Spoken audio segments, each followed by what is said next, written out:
We're back on Anderson Street. We just had one of the best conversations we've had by far, like easily. And I thought we would be going over the Bill of Rights one by one. Also, unbeknownst to me in my memory that the Bill of Rights, the first one is like 5 parts. Freedoms of everything. Okay, so we didn't even get to number 2 yet in 2 hours. And this conversation was the reason why we started Anderson Street. Easily. Because people had myriad opinions, people were passionate, people substantiated their thoughts, people had to think, people had to constructively figure out ways to respect the person they're speaking to while also remaining true to their own selves. And like, that is the point of discourse, right? That's discourse. Okay, I could go on forever. So make sure you follow us and subscribe, YouTube, Instagram, Twitter, and the whole gamut. You have to stay tuned for the next one. It's coming. We can't possibly leave y'all hanging, so watch on, my people. Freedom of speech, freedom of the press, freedom of assembly, freedom to petition. Okay? There you go. That was longer than I just said. A lot of freedoms. Wait, I thought it was about my life. That's the first one. That's the first. Wow, I really haven't.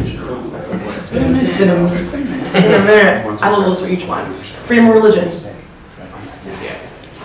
Well, I hit record. yeah. I waited. I think when it was referencing freedom of religion, it was pertaining to the Judeo-Christian system. And America is built on a Judeo-Christian system of values. And do you think that should pervade, or is it time for a change? Pervade, actually. I think it's worked for us so far. And I think when you start opening up the door just for various belief systems into our constitution, into our way of life, it just, I think it opens up a Pandora's box. For example, we just had 2 Muslim congresswomen, right? And one of them asked to wear a hijab. Yeah. And there was this rule that you're not supposed to cover your head that was like, I think 180 years old.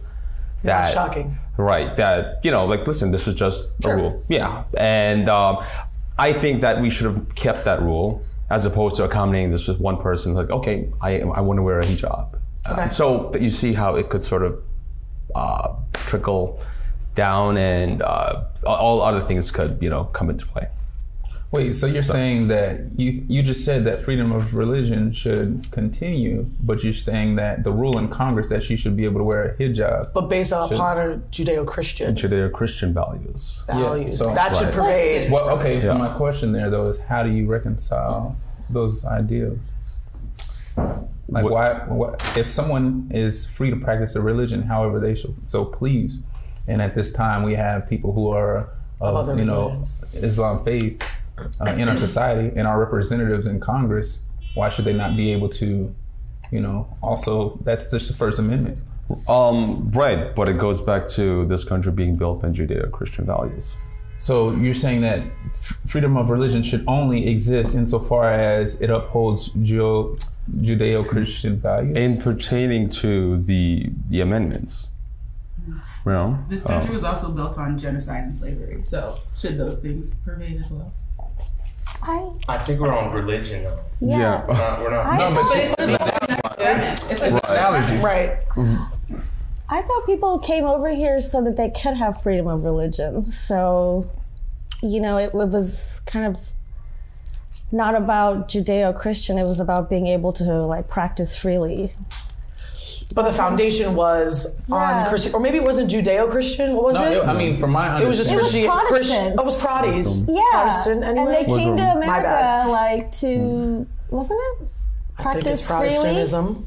From my understanding, I have to remember my elementary school. Right. From my understanding, and this is without taking a look, of course, at you know, English history, was that it was to break free from British monarchy. Yeah, so they could. Right, which was the Holy Roman Catholic Empire. Right. Right. So we've got a teacher who is not agreeing. So where did we go wrong here? Also, Gabe can't keep it in anymore. Put us on the right track so we can get the conversation back on track. We don't know anything. The reason why they came over, first of all, was because of freedom of religion. Yeah. Okay? the Brits were Protestant. Right. Okay? And so the Roman Catholic Church had nothing to do with it. Okay. It came here, but remember, that was in 1610, okay, 1620. And this whole thing of the Bill of Rights did not come up until 1789. Sure, but the foundation of the freedom of religion within the Bill of Rights. It's not based on Christian Judeo. It's based on you can practice any religion. Any religion. The government cannot force you to join a religion, and they can't stop you from having your own religion, whatever it may be. But at that time, most of the people that were here were... It doesn't specify. Those well, I'm just saying historically they were... Judaism are not mentioned in there. No, I understand. Religion is mentioned. That's it. I think, well, at least I had that understanding. I'm just trying to understand specifically what was their intent at that time. And so that actually brings us to another conversation with the Constitution in itself. Yeah. The big argument within the Constitution today and how it should be applied between liberals and conservatives is, and specifically on the Supreme Court, how we look at judges, is constructionist, a view of the Constitution, looking at it as our quote-unquote founding fathers viewed it, or if we look at the Constitution as a living, breathing document, that is, which should change and modernize itself with the time. So those are two sides of the coin that are often discussed in scholastic, but also that's how judges, and that's how they actually, people kind of select what federal judges or Supreme Court is like, okay, is a for instance, Scalia was a strict constructionist. Right. To the book, to how it was written at the time. Yeah, they believe that it should be looked at exactly how they meant it at that time. And you're of the opposing thought. I am, and I think that's the more rational way to look at it. I don't think so. I believe that freedom of religion is freedom of religion inside this country. So what more could you ask for? I grew up in a street where I had a mosque across the street and I was next to a church. So I mean, I don't know where the issues lie in terms of freedom of religion. I think issues lie when you're mixing religion and politics, religion and education, religion and policing. Like when you try to intertwine religion and those things, it gets messy. So the founding fathers got it right the first time. I wouldn't say I'm a constructionist. I wouldn't say I'm a new age liberal. I don't identify myself. But they got it right the first time. So when people try to look for things that don't exist, it gets messy. And just to make my point clear, in terms of freedom of religion, I think that we're living in a country that has the utmost freedom in terms of religion. You can go and be whatever you'd like. You want to be a Christian on Monday and then a Muslim on Saturday, you can do that. If you want to be all in one, you can do that too. I can become a cult leader. Yeah, you can do that too. You can have no religion. You want to drink gallons of ayahuasca and ponder life. Yes. You can do that. And I think that when we go into that category of, well, what does this mean? Why am I here? Like, what do they really mean when they say freedom of religion? The water's not that deep. Right. Specifically, like, to be clear, we're actually on the same side of the coin. Right. And specifically as it relates to freedom from religion, there's not there's not much ambiguity amongst like reasonable minds, but it's freedom from religion and freedom to religion. So there's freedom from, so where you don't have so that's why our government entities, people were like, after a certain point, you shouldn't have to say the Pledge of Allegiance in school. Because they're like, we should have freedom from it. Like, if we do not want to participate, we should also have that freedom. Because of the line that says under God. Yes. Right. Yeah. I feel like what you just said about the water not being deep is like, so I feel like there's two conversations here, right? So there's one about like, does the Bill of Rights make sense? But I think you cannot ignore that the application of these things is not equal across people. So if you are a practicing Muslim in this country, you have a very different fucking experience than a person who practices Catholicism or Christianity. Same thing for maybe like Buddhists, I don't know, but I feel like Muslims get it the worst.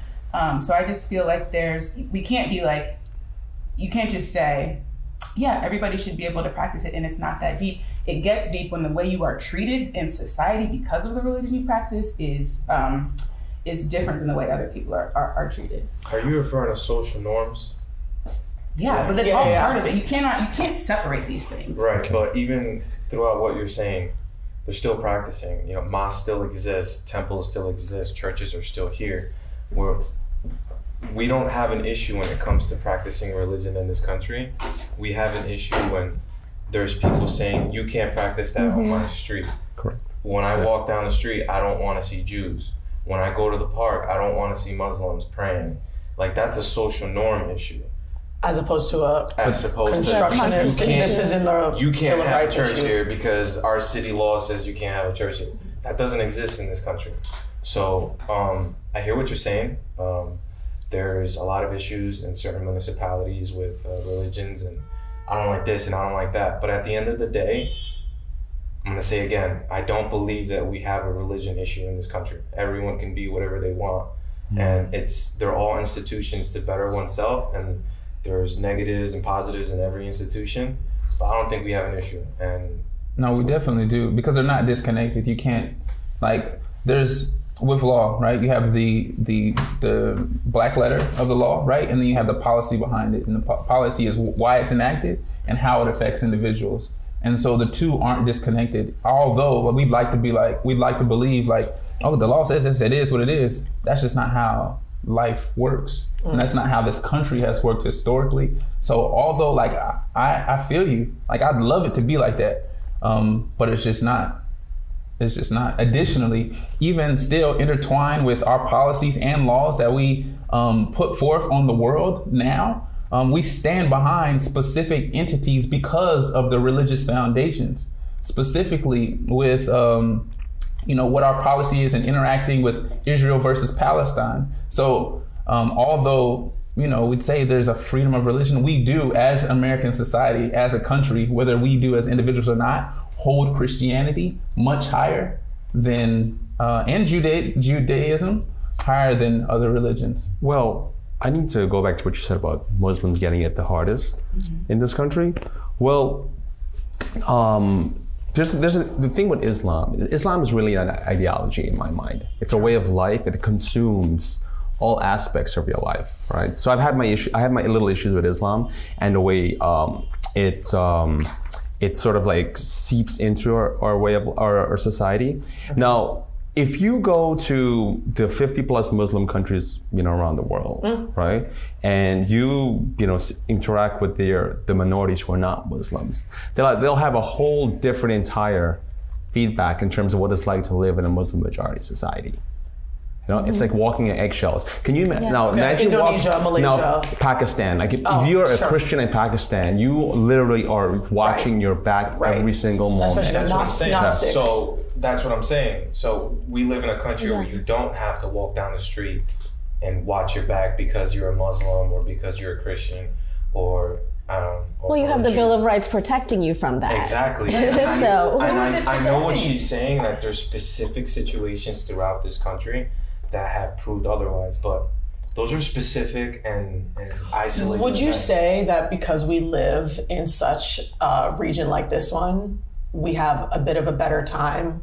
100%. I know where you're going. You know what I'm saying? like live in a diverse bubble. New York City's a bubble. It's not very real segregated, life. actually. No. But my point is, like, if you're in the middle of the country and you are a Muslim or you are a Latter-day Saint or whatever, and you're not living right, like, and you live in a municipality or a town that has, all the funds are allocated toward ensuring the mosque isn't built, like, that's real. That's totally right. Like, that's real, and that's what you're saying. So, like, could you both be right? Yeah, 100%. I think that we both share adequate views on the subject. But we also live in this bubble that I can only tell you about from your East experience Coast from here, Tri-State. right? Yeah, I can only tell you. Well, that's important perspective. Right. That's important perspective because the nation that we live in, this specifically area, this metropolitan area that we live in, is a very populated bubble. And if we go through the Bible Belt, in the Midwest, or if we go to the South and different, your statements wouldn't ring as true. You wouldn't be able to wear a hijab and walk down the street and not worry about watching your back specifically. So I think we're also in post 9/11. Let me ask you something. 9/11. Right. Living in the tri-state area, what is it to me that something goes on in Alabama or something goes on in Idaho?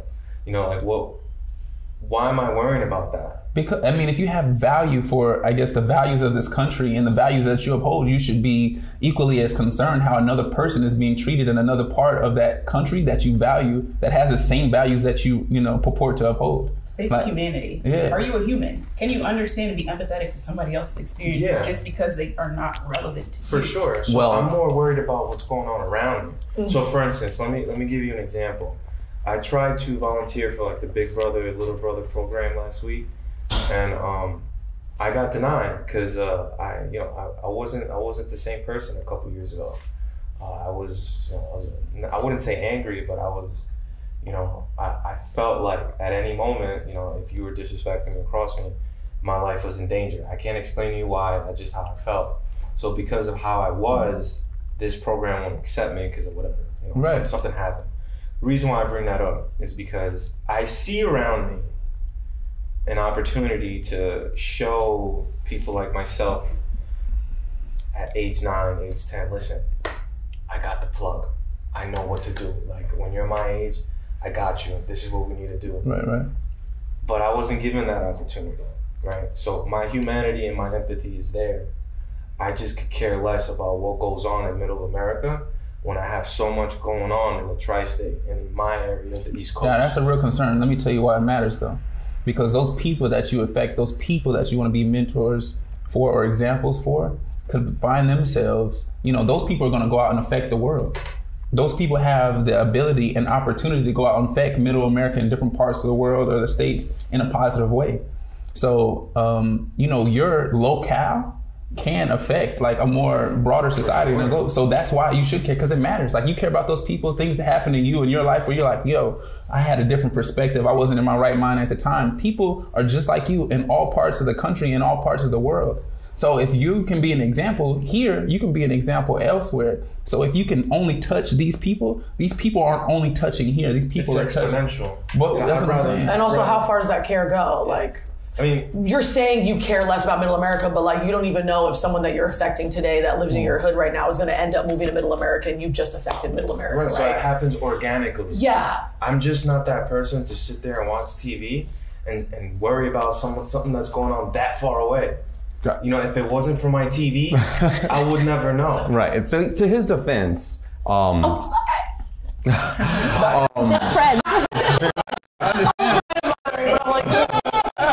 to your defense, though, when you talk to people across the country and you ask them about their 9/11 experience, right? It's a whole different perspective from their compared to someone from the tri-state area. I'm from the West Coast. We could go into that actually. Right. So I could kind of understand where it's not that you're being like insensitive or anything of that sort, but it's just... It is different if you were here during 9/11 and the post effect. I'm interested. Actually, let's go down that. What was your experience 9/11? Wait, is everyone from this area? Where No. I think I'm interested. Yeah, so I was in the area. I was I think very early 20s, late teens, if I remember correctly. Where are you from? So, everybody doesn't know where you're from. I'm from New York. Okay. So I'm a native. I'm a local, whatever, like that. So I remember very vividly that it was a beautiful day actually. The day before it was rainy. If it had happened on that Monday, it would have been more devastating because it was cloudy, rainy, crappy weather. And then the next day it was a beautiful sunshine day, And so after it happened, leading up to days after the event, there was just this terrible tension in the air where everyone was just uneasy. We just didn't know how to look at each other. And there was just it was like this dark cloud hovering all over us, and we were literal and figurative. Yeah, literally and figuratively, and we were just very easily agitated as well, and we were just numbed out for a while, and we just were in a zone, and you just didn't know how to be yourself. Or talk to people. Who to talk to, what to say, whatever. And you have to wonder if the rest of the country was like that. But it was really, that everyone in New York City. Where were you literally? I was working at a local news station at that time, and, but I was sleeping. It was my day off, right? So I was a journalist throughout my 20s, and it's my day off, and I was living with my mom, and she woke me up, and of course the rest is history. Yeah, so because I had done the night shift and I was like sleeping. So, but yeah, it was a very tense situation leading up to the weeks after. There was when you went down to the area, there you could smell death. Yeah. If there's something, if you could ever describe that smell, you could really. Can I ask you a personal question? Yeah. So you're of like an ethnically ambiguous brown, like nobody knows, right? Like, so did anybody come at you after 9/11 in a way that was maybe you'd never experienced before? No. Oh, sorry. No, because it's New York City after all. You know. Yeah. Yeah, it's still New York City. It happened it happened here, in New York City, but overall we're still in New York City. So whenever there is sort of like a hate crime, I'm always a little bit suspicious in New York City because there's more to the story. It's more. Sometimes there's a lot to a story. Like there was a Baruch student a couple years ago, 2 years ago. She claimed that it was right after President Trump was elected. She claimed that these white men grabbed her hijab in the 6th train, and on the 6th train, whatever, on 23rd Street, and said some Muslim stuff to her, whatever like that. Now I thought that was a little bit odd. The location, you 23rd Street, 23rd, whatever like that. So something like that to happen, it was just like countless amounts of people, there. It just doesn't happen. Struck you. Yeah, it kind of struck me. So I knew off the back there was something a little bit odd about them, and lo and behold, it was a hoax. Because she stayed out late, she went drinking, and she made up that story to, she was scared, She comes from a conservative background, strict background. So, but yeah, at the end of the day, it's New York City still after all. So we are still a multi-ethnic, multicultural. So she stayed out late drinking and yes, so and then it wasn't a hate crime? Panic. It wasn't a hate crime. She had she ended up shaving her head because in Egyptian culture, when you shave a girl's head, it's a sign of shame. So, but going back to now. Wait, so what happened though? So yeah, she lied. She made a lie. The bottom line is she lied. We can find that out later afterwards. Okay, fine. I'm interested in continuing the 9/11 experience. No, right. So because we are trying to keep on par lightly. That's a heavy tangent. We can lightly tangent. In terms of religion, fitting that into post 9/11, it's pretty difficult for certain groups, and I remember seeing a lot of it. Like I witnessed it. I've never partake, because hence a lot of my best friends and people in my life are Palestinian. Yeah. I hold that community very close to me. Yeah. But I remember being too young. I was 5th grade. My parents, they were still learning English. I didn't really know exactly who's to blame or what was the cause. So whatever I saw on Fox 5. Or whatever I saw on WB11 at the time was what I knew. And I did know that certain groups of religions in my school and in my neighborhood were getting it. And I just didn't have an opinion on it because I was like, look. Well, you saw also in 5th grade. Yeah, like as I got older, as I got older, the whole you're a terrorist thing. Yeah, I found that offensive because if you weren't Puerto Rican, you were Mexican. So if you had a turban, you were a terrorist. So Dominican. So I didn't like it for the simple fact that I'm not Puerto Rican, but I'm not Mexican. Right. So the excuses for misappropriation are I was never about that life. Sure. I was always like, listen, I think the story's a lot bigger. I don't think that a certain religion has to do with what happened. I think the issue is too big for me to understand. But on a local level, I was like, you're my boy, you're my homegirl. Like, don't worry about it, we're cool. Sure. And that's it. You know what I mean? So at that time, freedom of religion was very difficult for certain groups. Yes. What's your background for? I missed it. Me, I'm Colombian. Okay. I was born there. Okay. But my last name is Arab. So when I would go into college and they would see that, I had professors ask me, are you Muslim? I was like, nah, dude, I'm Colombian. Oh, yeah. My last name is a city in Spain that was ran by the Moors, hence why it's Arab name. Oh, beyond. you said it was that. Just curious. Alcala. Oh, Yeah. So, Alcala. I always said Alcala. funny story. Even when I got in trouble, and I went to a certain place. Yeah. I went to a certain place, and I saw my information. They put me under Afghanistan. I woke up one day, I was like, listen, you guys need to change this right now, because that's not where I'm from. Yeah. Right. So I've dealt with that. Like, without them seeing my face and me on paper, I've had to deal with that. Since even my father has had to deal with that. Freedom of religion is not an issue. I go back to that. Speaking of 9/11, it was an issue. We've overcame it. There's issues with every religion. And, you know, it's just part of life. It's just what we have to deal with. Living in a country with so many rights, you know. And so many Johns. That's what happened. It's like going to an open bar. You're gonna have to deal with some shitty people. It's open bar. Your analogy levels are above par, I will say. You will be doing that, and I respect it. Okay, blessings. Yeah. So yeah, 2001. I was like 11 in like 6th grade, whatever. But where were you? In Virginia Beach. So like no concept of like the effect that it was having here in New York, which was magnified and very intense. And I get that.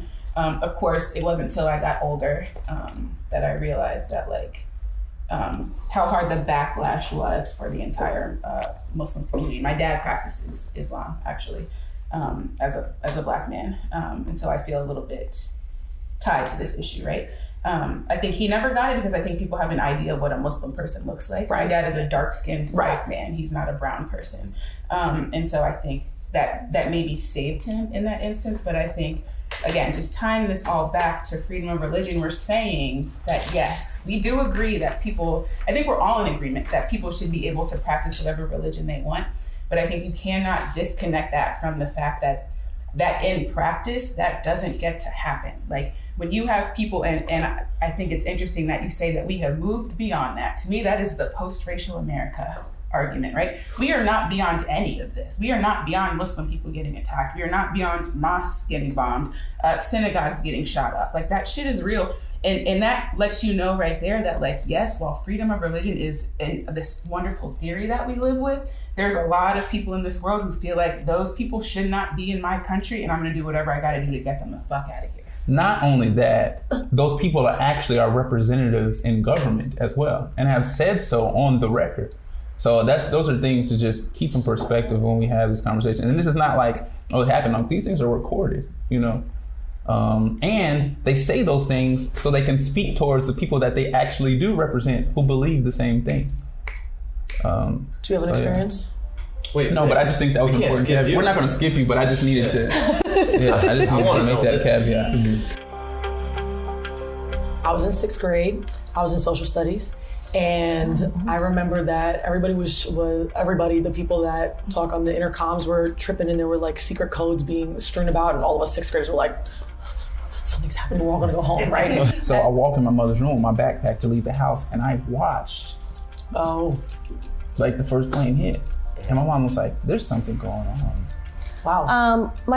It's funny because my parents have a lot of like anti-Muslim sentiment because of their experience in India and Bangladesh. But when they came to this country, actually, they're like some of my first, like our friends in this country were Muslim families because we speak the same language. These conversations are important because a lot of us do not know these things. A lot of us do not know why, like a lot of these messages that we receive and the influence, the thoughts that we have. And a lot of times we're just not aware to the truth. And the truth is because of how America was built in so many different ways, those things are directly pointed towards each other. Even the fact that the police, sit in those communities, just so many layers, to it. And I don't want to